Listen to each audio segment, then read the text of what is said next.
Now, South Africa is trying to offset its own economic problems by promoting tourism ahead of this week's Confederations Cup and next year's World Cup. VOA Scott Bobb reports from a tourism convention in Durban. Football fever is gripping South Africa. Hotels, tour operators, lodges, and game reserves are vying for some of the thousands of fans who will attend and spend millions of dollars during the tournament. South Africa's national team is hosting the teams of Italy, Spain, Brazil, Egypt, Iraq, New Zealand, and the United States in what is seen as a run-up to the World Cup next year. 10 stadiums are being built or refurbished for the World Cup, which is expected to draw up to 400,000 fans, create thousands of jobs, and generate business worth $2 billion. Don Pinnock is the editor of Getaway magazine, a leading travel monthly. He says South Africa has more for visitors to see than just football, despite concerns over safety in a country with a high crime rate.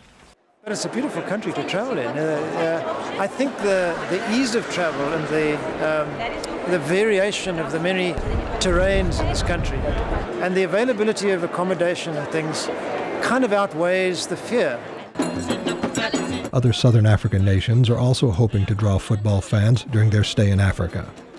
An official with Zimbabwe's tourism authority, Ndaipanei Mukwena, says it has attractions that are just a short flight from South Africa. I mean, it's no secret that Zimbabwe is really a world of wonders. What we are selling now is that we are endowed with quite a number of natural resources, and of course, above all, also the people, and of course, we are a very hospitable people.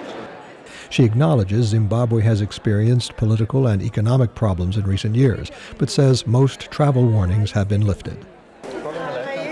Humanitarian groups are also getting involved. British travel agent John Haycock has founded Footballs for Fun. Travelers can buy special balls made in South Africa to give to needy children. And it seemed a nice idea that to get footballs to the kids of Africa, so they in turn felt that they got some benefit from the fact that this huge tournament was coming to South Africa. Lodges, agents, and other groups have bought hundreds of balls to use as promotional items. Critics worry that after the Cup, the new stadiums and hotels may be hard to fill, but Pinnock believes they will survive. South Africa maintains a high level of tourist friendliness. And I think that will, whether we get a dip off, we will get a dip after the World Cup, but I think it'll pick up slowly after that. As long as we maintain a stable political and economic situation here, the rest of the country does it for you. For now, most South Africans are focused on the world-class football ahead, and 15 years after the end of apartheid, the opportunity to showcase their emerging nation. Scott Bobb, VOA News, Durban, South Africa.